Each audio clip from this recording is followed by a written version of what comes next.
Let's look at Archbishop Duncan Williams had this to say about Ghana GoldBod, dealing with powerful movement that doesn't want the right things to be done. Watch. Many years ago, I was somewhere in the Middle East. I won't mention the exact country, and I have the privilege of meeting some very powerful people from the ruling family. And whilst talking, it came out that a lot of gold, illegal gold, had come into their country, and they had registered it, registered it, and that the illegal gold that they received was more than all the legal gold that Ghana was able to register. But the illegal ones was even more than what the Ghana government then sold to them, and the Ghana government had no trace or idea of this illegal gold. It was so much money. And after some years, when the gold board was set up, they couldn't buy the gold anymore illegally. So somebody contacted me. If I knew somebody at the gold board I could talk to, so they can purchase the gold. And the volumes of money they were talking about was no joke.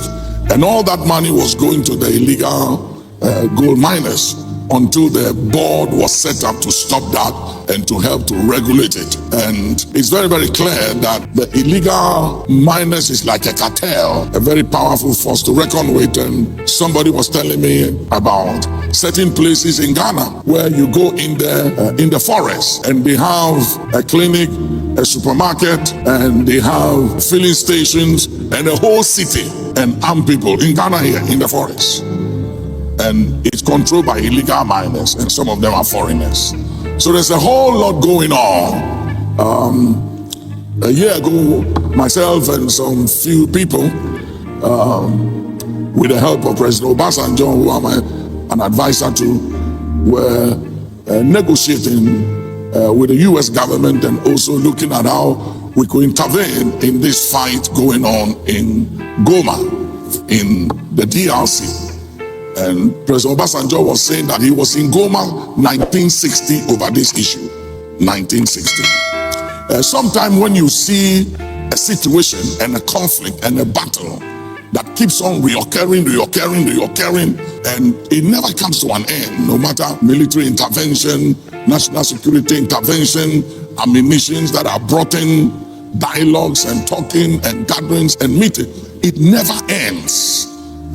Some of these things, there are strong indication that there are forces behind the scene that are fueling it or sponsoring it. And I've come to the conclusion over the years that some of the indisciplines and the problems we have in Africa and in our nation is not just a political issue. It's more than that. We have to assess the situation. I'm not declaring myself as a prophet. I think I've gone past that. I'm speaking as a student of history and a student of prophecy. That I've seen a lot in these past 15 years of my journey in preaching, that there are forces behind the scenes that are responsible for a lot of indiscipline, disorder, and crisis in nations. And I want to expose to you, by God's grace, Satan's number one weapon that he uses against all of us. It doesn't matter who you are, unless you have the awareness, you'll be a victim of it. So I want you to welcome one or two people to church. Those of you in the house, online, welcome all our family online. Put your hands together for all our family online, our church members online, whatever. Oh, is that the best you can do for them? Come on. Welcome them, put your hands together. Welcome to church, amen. Got some few things, and then we want to spend time praying for our country, praying for Ghana, and praying for all that are in authority. Sit down for a few minutes. Before we go into prayer, I just want to call your attention to some few things, and I want you to see Satan's number one weapon against humanity, and he's good at it, and he has used it over the years. He's never going to change it because it has worked, and it keeps working, and it will work for him until the end of the age. and the end of the world, because he has used it, he's proven it, it worked for him in heaven, it's still working. Come with me to the book of Revelation chapter 12 and verse 9. Revelation 12 and 9. And the great dragon was cast out, that old serpent. So underline the word, first dragon, second old serpent. Go ahead. That old serpent called a devil. So dragon, serpent, devil, Satan. Yes, Satan, which deceiveth the whole world. He deceived what? The whole world. The Bible didn't say he impoverished the whole world, or he afflicted the whole world, or he confused the whole world. He did what? He deceived the whole world. So if you look at it, you have the dragon, the old serpent, devil, Satan, and he has all these names, and he manifests his deception of the whole world and humanity through all these names. So he comes as a dragon, he comes as a serpent, subtle, he comes as a devil, he comes as Satan. But at the end of the day, the agenda of coming as a dragon, old serpent, devil, Satan is to deceive the world and to make every one of the human race a victim of his deception.